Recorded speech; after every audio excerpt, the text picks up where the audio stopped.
ओम श्री गुरुभ्यो नमः। आइए मित्रों, मैं आज आपको अष्टांग योग में से जो 8 प्रक्रिया जो होती है ना, वो क्या क्या है उसके बारे में मैंने अभी तक 2 वीडियो डाल चुका हूँ। यम और नियम के बारे में। यम और नियम के बाद आसन का एक प्रक्रिया होती है। आसन, प्राणायाम, धारणा, ध्यान और समाधि, इसके बारे में मैं इस वीडियो में सभी चीज़ें बता दूंगा। ये 3 वीडियो में ही पूरा अष्टांग योग के बारे में आपको देखने को मिल जाएगा। अभी तीसरा जो चरण आता है, जो 8 अंग है, 8 अंग में से दिखना अष्टांग योग में जो जब 2 तो बता चुका हूँ। तीसरा अंग जो है वो है आसन। आसन के बारे में बोला जाए तो हम लोग ध्यान करने की पूर्व या कोई साधना करने के लिए कोई आसन ऐसा एक सही तरीके से हमको कंफर्टेबल ये करना होता है, जिस आसन पर हम लोग कम से कम 2.5-3 घंटा एक ही जगह पे बैठकर साधना कर सके। वैसा कोई तो एक आसन आपको सिद्ध करना होता है। एक बार आसन सिद्धि अगर हो जाती है तो फिर आपका साधना बढ़िया चलेगा। अगर हम लोग बैठेंगे आधा घंटा बैठेंगे, पौना घंटा, ज़्यादा तो 1 घंटा बैठेंगे, फिर ध्यान से हम तो उठ जाएंगे, तो आगे का जो प्रक्रिया जो होने वाला है वो अनुभव नहीं आएंगे। अपना आंतरिक शक्ति ऊर्ध्वगामी जाने के लिए इतना काफ़ी नहीं होता है। फिर हम उसी लेवल पे रहेंगे जितना अपने ऊर्जा थोड़ा बहुत ऊर्जा हासिल तो कर लेंगे ध्यान करने से, मगर क्या होता है उस पर ही फिर वो सांसारिक लोगों के हिसाब से ही काम हो गए ना। जब अगर आप साधक बन के अगर उसमें कुछ ना कुछ हासिल करना चाहोगे आध्यात्मिक मार्ग पर, तो आपको कम से कम 2.5-3 घंटा एक ही जगह पर बैठ के ध्यान धारणा करना पड़ता है, साधना करना पड़ता है। क्रिया मुद्रा लगा के आसन पर बैठकर सही तरीके से आप अगर साधना करोगे तो कुछ हासिल कर पाओगे ना। इसलिए आपको पहला जो तीसरा जो चरण है आसन के बारे में समझना होगा। तो ये आसन तो काफ़ी सारे आसन, अलग अलग तो प्रकार के आसन, मैंने कुछ आसन के बारे में भी बताया गया हूँ, जैसे कि पद्मासन है, सुखासन है। हाँ,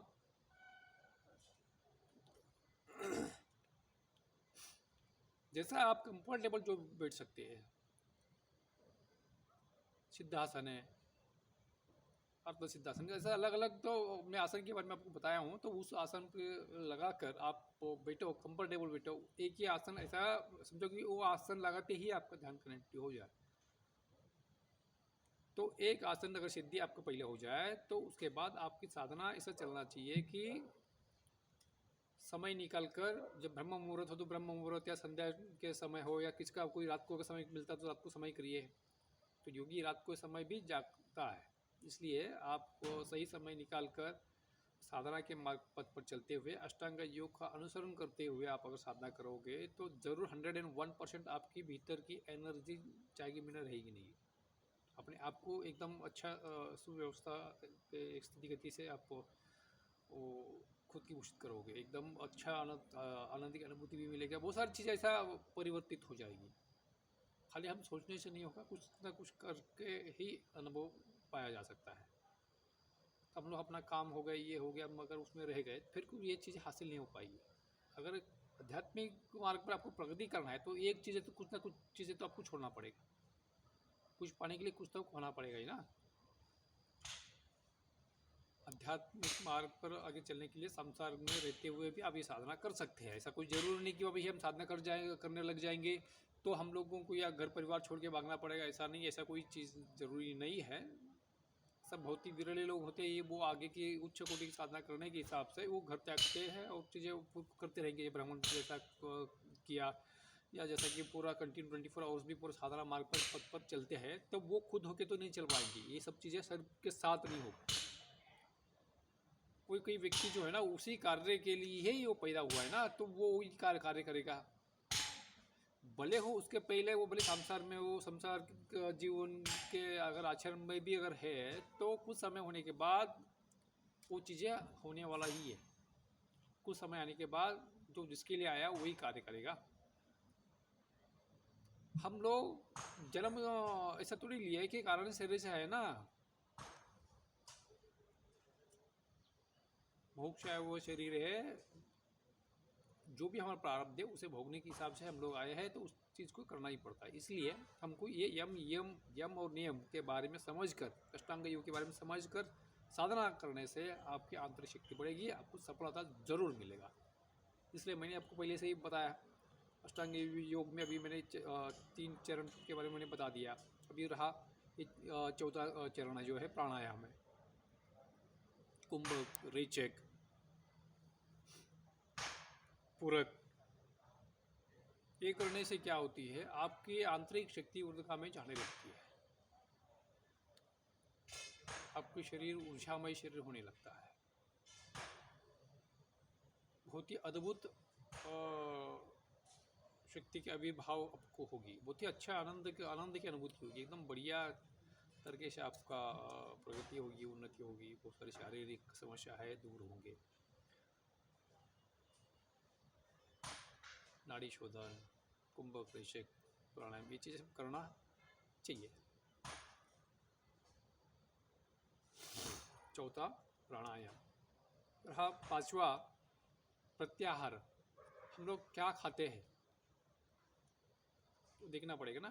साधक के लिए जो खाना उचित है, जो सही है, जो हल्का फुल्का है, जो जैसा सही से डाइजेशन हो सके, ऐसा चीज़ें ही हमें खाना पड़ेगा।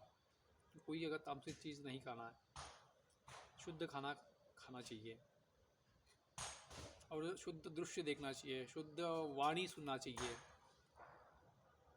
खाली खाने पे ये डिपेंडेंट नहीं होगी, हम लोग क्या देख रहे हैं, क्या सुन रहे हैं, ये भी बहुत ही महत्व होता है। अपने आप को ध्यानपूर्वक जागरूक अवस्था में रहते हुए आप अगर आगे बढ़ोगे तो ज़रूर 101% आपको सफलता मिलेगी। इसी से हमको थोड़ा सोच और समझ के ही चलना पड़ेगा। प्राणायाम और प्रत्याहार हो गए। अभी बचा छठा जो है तो धारणा। धारणा कैसा बनाना है उसके बारे में भी मैंने काफ़ी मैंने 2-4 वीडियो में मैंने बताया हूँ। जैसा धारणा अगर नहीं होता तो ध्यान कैसा होगा। तो धारणा एक प्रकार चिंतन हो गया, उसी विचार में रहना, उसी तरह अपने आप को सुसज्जित करना, उसे कहते धारणा।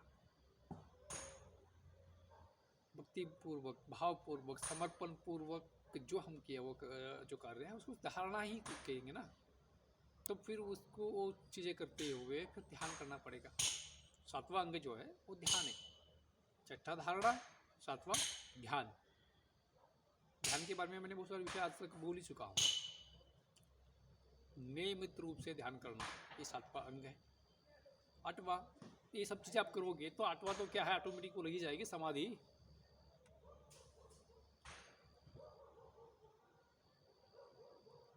यम, नियम, आसन, प्राणायाम,